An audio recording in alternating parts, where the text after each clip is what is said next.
जलील sir के पास पहले जाना चाहता हूं, राठौर सर के साथ में शुरुआत करना चाहता हूं, क्योंकि वो जम्मू कश्मीर में बैठे हैं। सर, क्या माना जाए, पूरी स्पीच हमने जो देखा, और अभी अभी तो प्रधानमंत्री जी आज सुबह सुबह जो है वो आदमपुर एयरबेस पहुंच गए, वहां की फोटो उन्होंने स्टेटस पे डाल दिया है, उन्होंने लिख दिया है कि कैसे क्या कुछ चल रहा था। क्या माना जी। जाए, जम्मू कश्मीर के लोगों को पूरा जो है आश्वासन मिला कि क्या हुआ इस पूरे घटनाक्रम में, आगे क्या होगा, कुछ ऐसा समझ में आया, या निराशा, इसको केवल निराशा के तौर पर, निराश किए जाने के तौर पर देखा जाए, जम्मू कश्मीर के लिए भी, पूरे देश के लिए भी? जी, मेरी तरफ से आपको और सभी साथियों को और देखने वालों को हार्दिक अभिनंदन। शुक्रिया आपने मुझे पहले बोलने का मौका दिया। तो आपने पूछा कि जम्मू कश्मीर में किस तरह की सूरत-हाल है, प्रधानमंत्री के भाषण को लेके। देखिए, ये बहुत पीड़ादायक है कि जो स्टेट ही कहूँगा मैं, क्योंकि यूटी हमसे बहुत बार ज़बान से निकालना अभी तक हमने मानसिक तौर कबूल नहीं किया है। तो यहाँ की जो पीड़ा है, उसके बारे में कहीं ज़िक्र नहीं था। दिल्ली में बैठ के या लखनऊ में बैठ के आपको शायद अंदाज़ा नहीं होगा कि यहाँ जो तबाही मच गई इन दिनों के दौरान, वो नाक़ाबिले बयान है। जिस तरह की खूनरेज़ी हुई और प्रॉपर्टी की बर्बादी हुई, वो बिल्कुल पहलगाम की सानहे से कम नहीं है और उसमें उस चीज़ का कहीं ज़िक्र नहीं था। प्रधानमंत्री के भाषण की जहाँ तक बात है, तो मैं थोड़ा अलग किस्म से, क्योंकि मुझे एक तजुर्बा हासिल है कि मैं उनके ये जो भाषण वगैरह होते हैं, ऑफ़िशियल ट्रांसलेटर हूँ। ये हमारा जो नेशनल टेलीविज़न और रेडियो है उसके लिए, और मैंने आज पहली बार एक फ़र्क महसूस किया जब मैं अल्फ़ाज़ और अल्फ़ाज़ की अदायगी को देख रहा था। आज मोदी जी की बॉडी लैंग्वेज जो थी, वो पूरी तरह कमज़ोरी की अक्कासी कर रही। दूसरा, जो वो टेलीप्रॉम्प्टर से पढ़ रहे थे, उसमें भी काफ़ी पॉज़ेज़ लेके भी वो एक्सप्रेशन नहीं बना पा रहे थे, जिससे सच्चाई की कोई झलक दिखाई दे। तो और आपने देखा होगा कि मोदी जी की जो बॉडी लैंग्वेज में, उसमें सबसे ज़्यादा जो इफ़ेक्ट होता है, वो उनकी उँगली का होता है, वो भी कल काँप रही थी। तो अल्फ़ाज़ और अल्फ़ाज़ के माना में और अल्फ़ाज़ की मैसेज में तालमेल नहीं दिख रहा था। और दूसरी बात ये कि जो ये सारी सूरत-ए-हाल है जो हमने 22 अप्रैल से देखी, उसमें प्रधानमंत्री जी गायब थे, और जब धुआँ उठ गया, आग लग गई, धुआँ उठ गया, राख बैठ गई, तो वो उस राख के पीछे से निकल कर आ गए कौम को या देश को भाषण देने के लिए, या देश को अपना नुक्ते नज़र बयान करने के लिए। होना ये चाहिए था कि इन दिनों के दौरान, जैसा कि हमने देखा कि हमारे प्रतिद्वंद्वी या हमारे एनिमी पाकिस्तान के प्रधानमंत्री, उनकी लीडरशिप, उनके जो सिविल लीडरशिप है, हालाँकि हम लोग ये कहते हैं कि वो मिलिट्री के अपॉइंटी होते हैं, लेकिन वो हर जगह दिख रहे थे। हमारी तरफ से जो पॉलिटिकल लीडरशिप, वो कहीं ग्राउंड पे दिखाई नहीं दे रही थी। और आखिरकार हस्ब मामूल, जिसका भी एक ही एक अंदाज़ा था हमें देशवासियों को, सारे देशवासियों को, कि कभी न कभी तो 8 बज ही जाएँगे। वो कल शाम को 8 बज गए।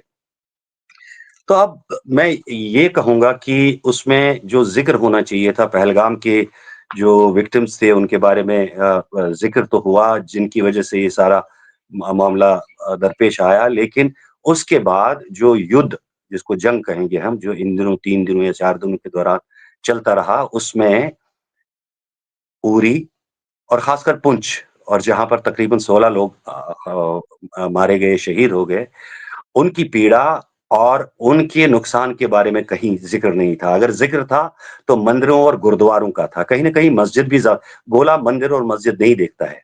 जब हमने यहाँ से गोले फेंके, तो पाकिस्तान का ये दावा है कि वहाँ भी मस्जिदें उड़ गईं। तो यहाँ पे जब जंग में न गुरुद्वारे की बात चलती है, न मस्जिद की, न चर्च की, और न मंदिर की बात चलती है। लेकिन एक बार फिर उन्होंने पब्लिक कंज़म्पशन के लिए, पॉलिटिकल कंज़म्पशन के लिए मंदिर मस्जिद का नाम तो ले ही लिया। उसमें सबसे बड़ी बात जो थी कि वो उन्होंने कहा कि एक बात उन्होंने कही कि जिसका काफ़ी मज़ाक उड़ाया जा रहा था, कि जब हमने पाकिस्तान पे हमला किया, तो पाकिस्तान ने हमारा सपोर्ट नहीं किया।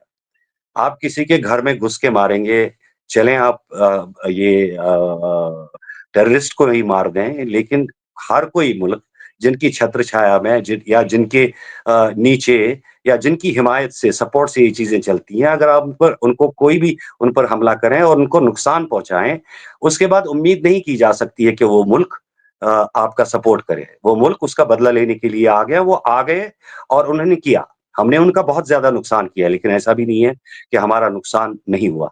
आपने फौजियों की बातें की, फौजी यहाँ से भी मारे गए हैं और वहाँ से भी मारे गए और बड़ा दुःख होता है। आज सोशल मीडिया पे उस पार वाला और यहाँ के सैनिकों की लाशें जब देखते हैं हम, तो बड़ा दुःख होता है। उसमें हमें कोई अंतर नहीं दिखाई देता है कि वहाँ के लोग मर रहे हैं, उनके माँ-बाप भी ऐसे ही रो रहे होते हैं, उनके सगे-संबंधी ऐसे ही दुःख मना रहे होते हैं, जैसे हमारे शहीदों के सगे-संबंधी और ये रिश्तेदार दुःख मना रहे होते हैं। अब जहाँ तक नुकसान की बात है, नुकसान के बारे में उन्होंने कुछ नहीं बताया।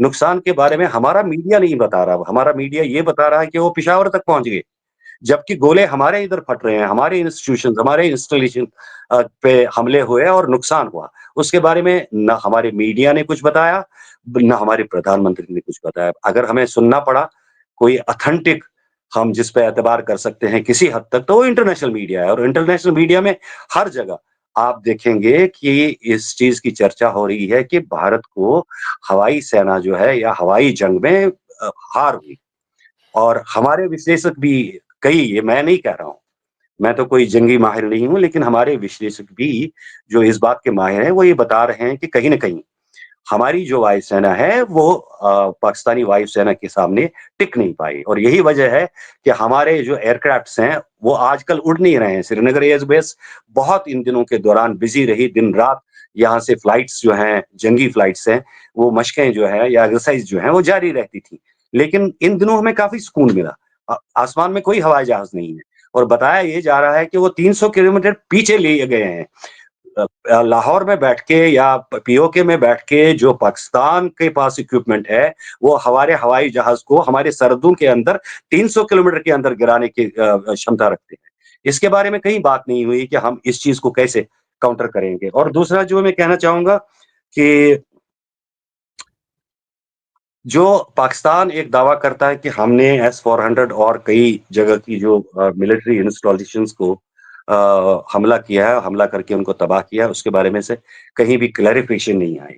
और जो बॉडी लैंग्वेज थी, हर जगह हमने देखा कि हमारे जो सैनिक वगैरह थे या जो हमारी जो प्रेस कॉन्फ्रेंसेस हुई कई तरह की, उसमें उस तरह कोई जोश या वलवला नहीं दिख रहा था, जिससे हम ये कह सकें कि हमने पूरी तरह पाकिस्तान को सबक सिखाया और पाकिस्तान को धूल चटाई।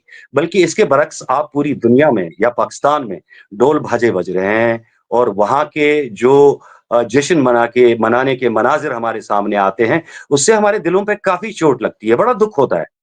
लेकिन हमारे यहाँ ऐसी चुप क्यों है, इसके बारे में मतलब अंदाज़ा ही लगाया जा सकता है और बिल्कुल, इसकी जो व्याख्या करना वो सरकार का काम है।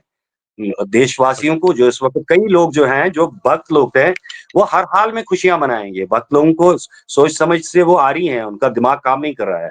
लेकिन जो आम देशवासी है, वो इस वक़्त बहुत दुखी है और बहुत कन्फ्यूज़न में है और बहुत हुँ, फ्रस्ट्रेशन में है। हुँ, उनको क्लैरिफ़िकेशन देना इस मौके पे बहुत ज़रूरी है। जी। बिल्कुल। भारत में इस चीज़ को लेकर के जो सीज़फायर हुआ, सीज़फायर को लेकर के जिस तरीके के रिएक्शंस आए और मैंने ज़िक्र किया था इसका पहले भी कि जो जो लोग बिल्कुल ठीक से भारतीय जनता पार्टी की विचारधारा को फॉलो करते हैं, उन लोगों ने भी सोशल मीडिया पर विरोध किया। उनको जो भी समझ में आया वो उन्होंने विरोध स्वरूप लिखा। तब तक जब तक कि उनको लाइन नहीं दी गई कि नहीं आगे से यही लिखना है, आगे से यही बोलना है, आगे से यही बताना है, तब तक उन्होंने विरोध किया था। इस नहीं, सीज़ मैं फायर का एक बात ऐड जी, करना चाहूँगा। मैं वो मीडिया के बारे में जो मेनस्ट्रीम मीडिया है हमारा, उन्होंने पाकिस्तान को पूरा कब्ज़े में भी लिया। वहाँ पे उन्होंने चाय भी पी, उन्होंने आसिफ मुनीर को भी पकड़ लिया, ज़ंजीरें बाँध दी उसको। ज़ंजीरें बाँध के उसको घसीट के यहाँ लेके आ गए। लेकिन एक खबर जो है काफ़ी दुखदायक इन दिनों बताई गई, वो जो मौलाना इकबाल हैं पुंछ में जो मारे गए, उसके बारे हाँ, में तो बाद में सबको पता चला कि वो क्या था और किस तरह एक आम और एक शरीफ और एक मासूम और एक पाकबाज़ शहरी को दहशतगर्द बताया गया। लेकिन उसकी जब फुटेज आ गई, आपको पता है कि उनको अस्पताल कौन लेके गया? उनको खून किन्होंने दिया? उसकी तीमारदारी किसने की? वो बीजेपी के एक्स एमएलसी हैं। तो हाँ, इंसानियत जब जोश मारती है, फिर वो ये चीज़ें नहीं देखती हैं, पॉलिटिकल कंपल्शन हो सकती है लोगों को और उसके तहत हाँ, वो उनको चुप कराया जा सकता है। जब पानी सर से गुज़रता है, तो चुप नहीं करा सकते हैं आप किसी को और ये चुप टूट हाँ, जाती है। और दूसरी बात, हम लोग जो मैं पहले अपने वक्त में कहना भूल गया प्रधानमंत्री के लेक्चर के बारे में उन्होंने कहा कि ऑपरेशन सिंदूर अभी खत्म नहीं हुआ। अभी हुँ, मुअत्तल है, सस्पेंडेड है, ये चालू है, चालू रहेगा। अभी उनकी तकरीर चल ही रही थी हमारे शहरों में, पंजाब के शहरों में, जम्मू के शहरों में, उन्होंने फिर से आके आतंक मचा दिया। आज फ्लाइट्स नॉर्मल होने वाली थी, सारी फ्लाइट्स कैंसल हो गई। हमारे कुछ लोग आने वाले थे, फ्लाइट्स कैंसल हो गई। तो अगर हुँ, आपने ये कहा कि उनको सबक सिखाया जाएगा और आइंदा उन्होंने सबक सीख लिया, वो हमारे मुँह पे तमाचा मार के चले गए। प्रधानमंत्री की लेक्चर तो चल ही रही थी और हमारे सारे शहरों में ब्लैकआउट था और कई जगह से नुकसान की भी खबर आई है। तो क्या हुँ, मिला? तो क्या आप निकाल सकते हैं इससे क्या मतलब निकाल बिल्कुल, सकते हैं जो प्रधानमंत्री ने कल के लेक्चर में बातें की, उससे क्या मतलब बिल्कुल। निकाल सकते हैं? मैं तो यही कहूँगा कन्क्लूज़न में, ये पॉलिटिकल कंज़म्पशन के लिए था और इसमें ये स्क्रिप्टेड था और इसमें सच्चाई की कहीं कोई बात नहीं थी। जी।